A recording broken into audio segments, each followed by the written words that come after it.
सभी को जोहार। तो आज के एपिसोड में डिस्कस किया जाएगा एबनॉर्मल बिहेवियर के डिफरेंट क्राइटेरिया, व्यू पॉइंट्स और अप्रोचेस के बारे में। पिछले एपिसोड में concept and definitions of abnormal behaviour के बारे में बताया जा चुका है, तो जिन्होंने वो वीडियो नहीं देखा है वो देख सकते हैं, लिंक डिस्क्रिप्शन में दिया हुआ है। तो बिना किसी रुकावट के शुरू करते हैं आज का टॉपिक। एबनॉर्मल बिहेवियर को मेंटल हेल्थ प्रोफेशनल्स ने डिफरेंट क्राइटेरिया के आधार पर डिफाइन करने का कोशिश किया है। कुछ इंपॉर्टेंट क्राइटेरिया इस तरह से है।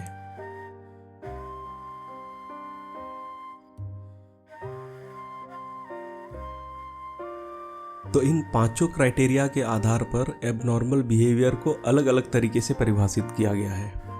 पहला जो क्राइटेरिया है वह है स्टैटिस्टिकल इनफ्रीक्वेंसी, यानी सांख्यिकी अबारंबारता की कसौटी।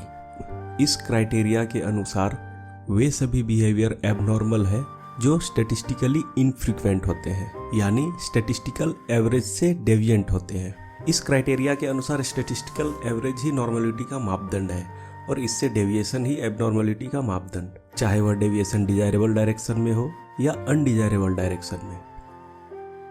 तो इस हिसाब से जो व्यक्ति औसत लोगों के जैसा यानी एवरेज नंबर ऑफ पीपल के जैसा व्यवहार करता है तो उसके व्यवहार को नॉर्मल कहा जाएगा।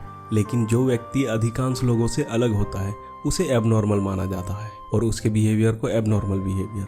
इस क्राइटेरिया का यूज प्रायः मेंटल रिटार्डेशन जैसे असामान्यता को डिफाइन करने में किया जाता है, अर्थात जिस व्यक्ति का बौद्धिक क्षमता यानी IQ लेवल 90 to 110 के बीच होगा उसे नॉर्मल कहा जाएगा, क्योंकि एवरेज IQ लेवल 90 to 110 के बीच ही माना गया है। तो जिसका IQ 90 से कम या 110 से अधिक हो उसे एबनॉर्मल और उसके बिहेवियर को एबनॉर्मल कहेंगे। लेकिन इस क्राइटेरिया के कुछ डिमेरिट्स भी हैं, जिसके वजह से यह एबनॉर्मल बिहेवियर को क्लियरली डिफाइन नहीं कर पाता है, क्योंकि इस व्यू पॉइंट के अनुसार एवरेज से डेविएशन को ही एबनॉर्मलिटी कहेंगे, चाहे वह डिजायरेबल डायरेक्शन में हो या अनडिजायरेबल डायरेक्शन में। यानी मेंटली रिटार्डेड पर्सन के साथ साथ जीनियस व्यक्ति को भी एबनॉर्मल माना जाएगा। लेकिन यह बात उतनी सही नहीं लगती है, क्योंकि एक प्रतिभाशाली व्यक्ति को अबव एवरेज या सुपीरियर कहा जा सकता है, लेकिन एबनॉर्मल नहीं। तो इस क्राइटेरिया के अनुसार न केवल बिलो IQ वाले बल्कि अबव IQ वाले जैसे 120 या 140 IQ या इससे अधिक IQ वाले भी एबनॉर्मल कहलाएंगे, जो कि कहीं से भी सही नहीं लगता। अब अगला जो क्राइटेरिया है वो है नॉर्म्स वायलेशन का क्राइटेरिया। तो जैसा कि पता है कि प्रत्येक व्यक्ति एक समाज में रहता है जिसका अपना नॉर्म्स, कस्टम्स और वैल्यूज होते हैं, जो यह बतलाता है कि व्यक्ति को क्या करना चाहिए या क्या नहीं करना चाहिए। तो जब व्यक्ति का बिहेवियर उस नॉर्म्स के अनुकूल होता है तो उसे नॉर्मल कहा जाता है, लेकिन जब उसका बिहेवियर नॉर्म्स के अगेंस्ट होता है तो उस बिहेवियर को एबनॉर्मल माना जाता है। लेकिन इस क्राइटेरिया का भी एक अवगुण ये है कि एक ही व्यवहार किसी पर्टिकुलर समाज या कल्चर के लिए नॉर्मल हो सकता है, लेकिन वही बिहेवियर दूसरे समाज या कल्चर में एबनॉर्मल माना जाता है। तो यहाँ पे ये क्राइटेरिया भी एबनॉर्मल बिहेवियर को डिफाइन करने में उतना सक्सेसफुल नहीं है। अब नेक्स्ट जो क्राइटेरिया है वो है पर्सनल डिस्ट्रेस की क्राइटेरिया। एबनॉर्मल बिहेवियर को पर्सनल डिस्ट्रेस या सफरिंग के व्यू पॉइंट से भी डिफाइन किया गया है।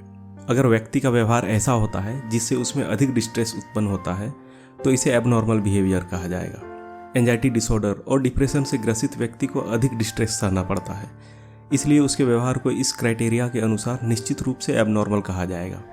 सचमुच में एबनॉर्मल बिहेवियर को डिफाइन करने का यह अप्रोच पहले दोनों अप्रोच की तुलना में अधिक उदारवादी है, क्योंकि इसमें लोग अपनी नॉर्मलिटी और एबनॉर्मलिटी की परख स्वयं करते हैं, न कि कोई समाज या कोई एक्सपर्ट। लेकिन कुछ डिसऑर्डर्स ऐसे होते हैं जो व्यक्ति में कोई डिस्ट्रेस, सफरिंग या एंजाइटी उत्पन्न नहीं करते हैं। जैसे मनोविकारी लोग तरह तरह के एंटी सोशल बिहेवियर करते हैं, फिर भी उनमें ना तो कोई एंजाइटी उत्पन्न होती है और न ही कोई गिल्ट फीलिंग। दूसरी बात यह है कि सभी तरह के पर्सनल डिस्ट्रेस उत्पन्न करने वाले व्यवहार को एबनॉर्मल बिहेवियर नहीं कहा जा सकता है, जैसे तीव्र भूख, प्यास, किसी तरह का साधारण दर्द जो निश्चित रूप से व्यक्ति को यातना देती है, तो इसलिए इसे एबनॉर्मल नहीं कहा जा सकता है। तो इस तरह से हम देख सकते हैं कि ये क्राइटेरिया भी एबनॉर्मल बिहेवियर को पूरी तरह से डिफाइन नहीं कर पाता है। अब अगला जो क्राइटेरिया है वो है डिसेबिलिटी और डिसफंक्शन। अयोग्यता के आधार पर भी एबनॉर्मल बिहेवियर को परिभाषित किया गया है। इस क्राइटेरिया के अनुसार अगर कोई व्यक्ति अपने गोल को अचीव करने में डिसेबिलिटी के कारण असमर्थ रहता है तो उसके बिहेवियर को एबनॉर्मल कहा जाएगा। जैसे अगर कोई व्यक्ति एरोप्लेन से कहीं जाने से इतना डरता है कि अपने प्रमोशन को भी छोड़ देता है, तो इस तरह की डिसेबिलिटी को एबनॉर्मल बिहेवियर का एक कंपोनेंट माना जाएगा। और यदि किसी व्यक्ति को अच्छे से तैरने आता है और वह ये भी जानता है कि पानी में उसे किसी तरह का खतरा नहीं है, लेकिन फिर भी वह पानी में उतरने से काफ़ी डरता है, तो ऐसे डिसफंक्शनल बिहेवियर को एबनॉर्मल बिहेवियर कहा जाएगा।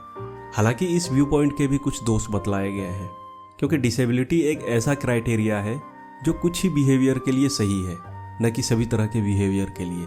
जैसे ट्रांसवेस्टिज्म में व्यक्ति अपोजिट सेक्स का कपड़ा पहनकर सेक्सुअल प्लेजर को प्राप्त करता है, हालांकि इसमें किसी तरह की डिसेबिलिटी का कंपोनेंट नहीं होते हुए भी उसे एबनॉर्मल बिहेवियर की कैटेगरी में रखा जाता है। वहीं कुछ विशेषताएं ऐसी होती हैं जिन्हें डिसेबिलिटी कहा जा सकता है, लेकिन फिर भी उसे एबनॉर्मल बिहेवियर नहीं कहा जा सकता। जैसे आर्मी ज्वाइन करने के लिए एक पर्टिकुलर हाइट का न होना उस व्यक्ति की अयोग्यता है, लेकिन इसे एबनॉर्मल बिहेवियर नहीं कहा जा सकता। अब अगला जो क्राइटेरिया है वो है अप्रत्याशा। डेविसन एंड नील ने अनएक्सपेक्टेडनेस को भी एबनॉर्मल बिहेवियर का एक कंपोनेंट माना है। बहुत सारे एबनॉर्मल बिहेवियर इन्वायरमेंटल डिस्ट्रेस उत्पन्न करने वाले स्टिमुलस के प्रति एक तरह का अनएक्सपेक्टेड रिस्पॉन्स ही होता है। जैसे जब कोई व्यक्ति फाइनेंशियली स्ट्रांग होने के बावजूद भी अपनी फाइनेंशियली कंडीशन के बारे में लगातार चिंता करता है, और जब यह चिंता सामान्य अनुपात से ज़्यादा हो जाता है तो इससे व्यक्ति में एंजाइटी डिसऑर्डर उत्पन्न हो सकता है। हालांकि सभी अप्रत्याशित व्यवहार को असामान्य नहीं कहा जा सकता। जैसे अचानक सांप को देखकर डर कर चिल्लाना एक अप्रत्याशित व्यवहार है, लेकिन इसे एबनॉर्मल बिहेवियर नहीं कहा जाएगा। तो इस तरह से क्लियर हुआ कि एबनॉर्मल बिहेवियर को समझने के लिए कई क्राइटेरिया और व्यू पॉइंट्स को अपनाया गया है, लेकिन फिर भी इनमें किसी भी क्राइटेरिया के द्वारा एबनॉर्मल बिहेवियर की ऐसी व्याख्या नहीं की गई है जिसे संतोषजनक कहा जा सके और जो सभी परिस्थिति के लिए मान्य हो। तो इसी परेशानी को ध्यान में रखते हुए कॉमर ने एबनॉर्मल बिहेवियर को समझने के लिए 4D के बारे में बतलाया है, जिसे अगले एपिसोड में बताया जाएगा। तो आज के एपिसोड को यहीं समाप्त करते हैं। कैसा लगा ये वीडियो जरूर बताएं कमेंट में, और वीडियो को लाइक और शेयर भी करें। और जो लोग नए हैं इस चैनल में वो चैनल को सब्सक्राइब जरूर करें, क्योंकि हर एपिसोड में एक टॉपिक के बारे में बताया जाएगा जो आपके सिलेबस से रिलेटेड होगा। और चैनल की यही कोशिश है कि BA, B.Ed, MA और UGC नेट से रिलेटेड टॉपिक के बारे में बताया जाए। तो बने रहिए साइकोलॉजी टॉकीज के साथ। जोहार।